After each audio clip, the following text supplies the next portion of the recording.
الحمد لله رب العالمين والصلاة والسلام على سيد المرسلين أما بعد فأعوذ بالله من الشيطان الرجيم بسم الله الرحمن الرحيم الصلاة والسلام عليك يا رسول الله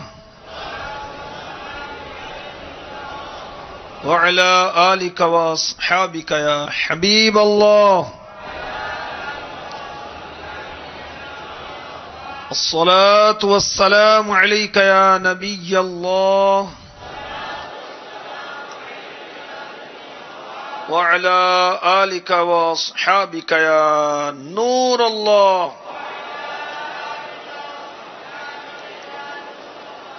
حضرت علامہ یوسف بن اسماعیل نبہانی قدس سرہ النورانی نے اپنی کتاب سعادت الدارین میں ایک روایت نقل کی کہ حضرت سیدنا ابو ذر رضی اللہ تعالی عنہ فرماتے ہیں تاجدار رسالت شہنشاہ نبوت صلی اللہ تعالی علیہ وآلہ وسلم نے مجھے 3 باتوں کی وصیت فرمائی.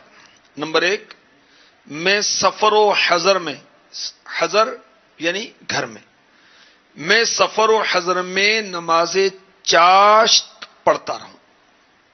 نمبر 2، میں سونے سے پہلے وتر پڑھا کروں. نمبر 3، نبی کریم صلی اللہ علیہ وسلم پر درود پاک پڑھ کر سویا کروں.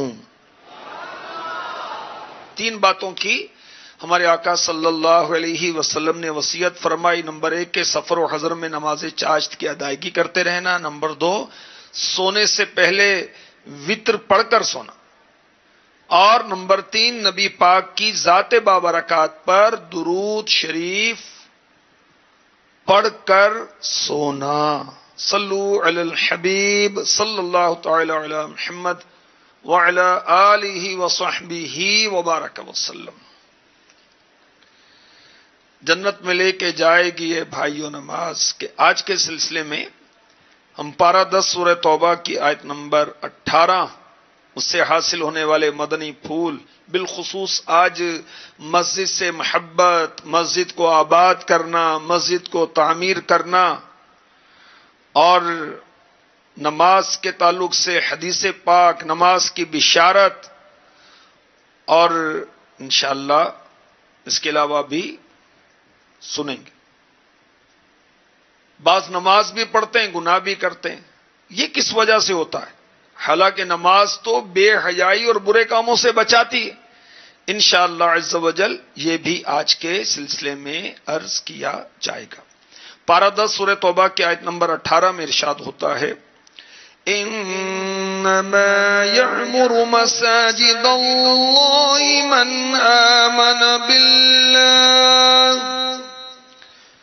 من آمن بالله واليوم الآخر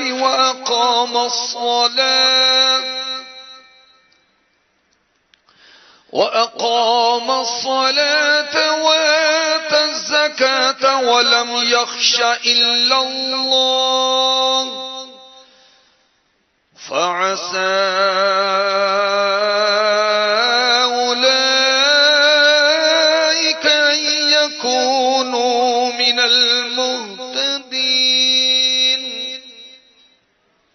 اللہ کی مسجدوں کو وہی آباد کرتے ہیں جو اللہ اور قیامت کے دن پر ایمان لاتے ہیں اور نماز قائم کرتے ہیں اور زکوٰۃ دیتے ہیں اور اللہ کے سوا کسی سے نہیں ڈرتے، تو عن قریب یہ لوگ ہدایت والوں میں سے ہوں گے. تو مسجدوں کو کون آباد کرتے ہیں؟ مسلمان، مومن. مسجدیں بنانا کس کا کام؟ مسلمانوں کا. مسجدوں کو آباد کرنا کس کا کام؟ مسلمانوں کا. تو ماشاءاللہ رمضان میں مسجدیں آباد ہو جاتی ہیں، مسلمان اس کو آباد کرتے ہیں، بہت اچھی بات ہے. تراویح ہوتی ہے اور ختم تراویح پر الحمدللہ چراغاں ہوتا ہے، بہت اچھی بات ہے. یہ بھی مسجد کی آباد کاری ہے. اسی طرح مسجد کو آباد کرنے کی کیا کیا صورتیں؟ نہیں، مسلمان کی یہ شان ہے کہ وہ مسجد کو آباد کرتا ہے. مسجد کو کس طرح آباد کریں بھائی؟ مسجد کو تعمیر کرنا مسجد کے آباد کرنے میں داخل ہے. اس میں توسیع کرنا، اس کی کچھ چھوٹے موٹے کام ہوتے ہیں مرمت کے، رینوویشن کے، وہ کرنا. مسجد میں چٹائیاں، کارپیٹ آج کل بچھائے جاتے ہیں یا ٹائلیں لگواتے ہیں، یہ بھی مسجد کو آباد کرنے میں شامل ہے. اس میں آئل پینٹ کرنا، ڈسٹیمپر کرنا، روشنی کرنا، مسجد میں زینت کرنا، مسجد میں نماز پڑھنا، مسجد میں تلاوت کرنا، مسجد میں دینی مدرسہ قائم کرنا، مسجد میں اکثر آنا، مسجد میں اذان دینا، مسجد میں تکبیر کہنا اور امامت کرنا بھی مسجد کو آباد کرنے والے کاموں میں شامل ہے. ہمارے آقا علیہ الصلوۃ والسلام نے مسجدیں تعمیر کرنے کا بھی فرمایا اور محفوظ کرنے کا بھی فرمایا. کن کو محفوظ بناؤ. الحمدللہ دعوت اسلامی مسجدیں بنا بھی رہی ہے اور آباد بھی کر رہی ہے اور مسجد بھرو تحریک بھی چلا رہی ہے. ہزاروں مساجد دعوت اسلامی ملک و بیرون ملک میں بنا چکی، پاکستان اور بیرون پاکستان میں، اور اس وقت 500 سے زائد مساجد دعوت اسلامی کی مجلس خدام المساجد کے تحت زیر تعمیر ہیں. الحمدللہ. پہلے امیر اہل سنت نے فیضان امیر معاویہ کے نام سے مسجدیں بنانے کا حکم دیا اور پھر 21 کو مولا مشکل کشا کرم اللہ تعالی وجہہ الکریم کے یوم پر فیضان مشکل کشا، فیضان علی، فیضان اہل بیت اطہار، فیضان حسن، فیضان حسین، فیضان فاطمہ، ان ناموں سے مسجدیں بنانے کا، اور کتنی مسجدیں بنانے کا؟ 2121 مسجدیں بنانے کا ہدف دیا. میرے آقا صلی اللہ علیہ وسلم نے فرمایا جو اللہ تعالی کے لیے مسجد بنائے گا اللہ پاک اس کے لیے جنت میں گھر بنائے گا. سبحان اللہ. تو مسجد کو تعمیر کرنے کی بڑی فضیلت ہے. اور نماز قائم کرنا، زکوٰۃ دینا، یہ تو ایمان کے علامت ہیں، ایمان کی علامتیں ہیں. نماز پڑھنا، زکوٰۃ دینا. تو مسلمان مسجد کو آباد کرنے والا ہوتا ہے، مسلمان مسجد کو بنانے والا ہوتا ہے، مسلمان مسجد کو آباد کرنے والا ہوتا ہے، مسلمان مسجد میں باجماعت نماز ادا کرنے کا شوق رکھنے والا ہوتا ہے. اور جو مسجد میں نماز پڑھنے کا، جماعت سے نماز پڑھنے کا شوقین ہے، انشاءاللہ عز وجل ایسے لوگوں کا خاتمہ ایمان پر ہوگا. مسجد میں روشنی کرنا سبحان اللہ بہت اچھا کام ہے. جو مسجد میں روشنی کرے گا اللہ تعالیٰ اس کی قبر روشن فرما دے گا. مسجد کو مزین کرنا یہ بھی بہت اچھا ہے. اور جماعت سے نماز پڑھنا سبحان اللہ یہ بھی بہت اچھا ہے. اگر بغیر جماعت کے نماز پڑھیں گے تو جماعت جتنا ثواب نہیں ملے گا، اور اگر مسجد کے علاوہ کہیں اور جماعت کی، جماعت تو ہوئی، مسجد میں جو جماعت کا ثواب تو وہ تو حاصل نہیں ہوگا. سبحان اللہ. تو نماز سے محبت، مسجد سے محبت، یہ ایمان کی علامت ہے. اللہ پاک ہمیں مسجدیں آباد کرنے والا بنائے. آئیے دعا کرتے ہیں. ہو جائے مولا مسجدیں آباد سب کی سب، سب کو نمازی دے بنا یا رب مصطفیٰ، سب کو نمازی دے بنا یا رب مصطفیٰ. شفا. آمین. ہمارے آقا علیہ الصلوۃ والسلام نے صحابہ سے فرمایا کیا میں تمہیں ایسی چیز نہ بتا دوں جس کے سبب اللہ تبارک و تعالی خطائیں مٹا دے، درجات بلند کر دے؟ عرض کیا رسول اللہ صلی اللہ تعالی علیہ وسلم ہاں فرمائیے. فرمایا جس وقت وضو ناگوار ہوتا ہے اس وقت وضو کامل کرنا اور مسجدوں کی طرف قدموں کی کثرت اور ایک نماز کے بعد دوسری نماز کا انتظار، اس کا ثواب ایسا ہے جیسا کفار کی سرحد پر حمایت بلاد اسلام کے لیے گھوڑا باندھنے کا. میرے آقا علیہ الصلوۃ والسلام نے فرمایا بندہ جب اعلانیہ طور پر نماز پڑھے اسے اچھی طرح ادا کرے، پوشیدہ طور پر پڑھے پھر بھی اچھی طرح ادا کرے، تو اللہ پاک فرماتا ہے میرے بندے نے اچھا کیا ہے. سبحان اللہ. میرے آقا صلی اللہ علیہ وسلم نے ارشاد فرمایا،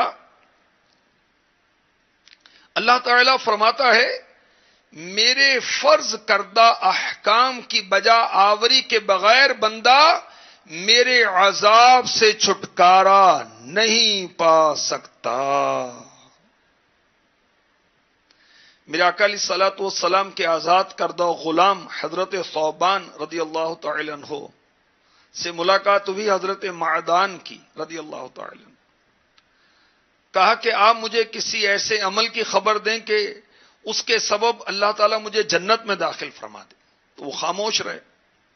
یہی سوال کیا، چپ رہے. تیسری بار جب پوچھا تو کہا میں نے اس بارے میں رسول پاک صلی اللہ علیہ وسلم سے سوال کیا تھا. آپ نے فرمایا تم اللہ تعالیٰ کے لیے بکثرت سجدوں کو لازم پکڑ لو، کیونکہ جب بھی تم اللہ کے لیے کوئی سجدہ کرو گے اللہ تعالیٰ اس کے سبب سے تمہارا ایک درجہ بلند فرما دے گا اور تمہارے ایک گناہ کو مٹا دے گا. میرے آقا صلی اللہ علیہ وسلم نے فرمایا جو دو ٹھنڈی نمازوں کو پڑھے گا سردیوں میں فجر اور عشاء، وہ جنت میں داخل ہوگا. سبحان اللہ. میرے آقا صلی اللہ علیہ وسلم نے فرمایا میرے بندے کے لیے مجھ پر یہ عہد ہے اگر وہ نماز کو اس کے وقت کے اندر پڑھے گا تو میں اس کو عذاب نہیں دوں گا اور اس کو بلا حساب جنت میں داخل کروں گا. ایک روز مومنوں تمہیں مرنا ضرور ہے، پڑھتے رہو نماز یہ قول رسول ہے. جو شخص بھی نماز کا پابند ہے جناب جنت میں وہ تو جائے گا بے شک بلا حساب. جنت میں وہ تو جائے گا بے شک بلا حساب. دیدار حق دکھائے گی اے بھائیو نماز، جنت میں لے کے جائے گی اے بھائیو نماز. اچھا نماز پڑھتے ہیں اور گناہوں سے چھٹکارا نہیں ملتا. نماز تو برائیوں سے چھڑاتی ہے، گناہوں سے بچاتی ہے. اب نماز بھی پڑھتے ہیں گناہ بھی کرتے ہیں.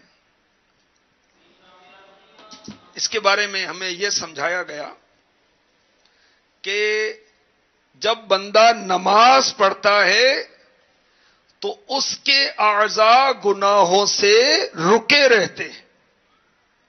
روزہ رکھتا ہے مگر گناہوں سے بچنا اب بھی مشکل ہوتا ہے. حج کرتا ہے پھر بھی جھوٹ غیبت چغلی نمازوں میں غفلت بھی ہو رہی ہوتی ہے.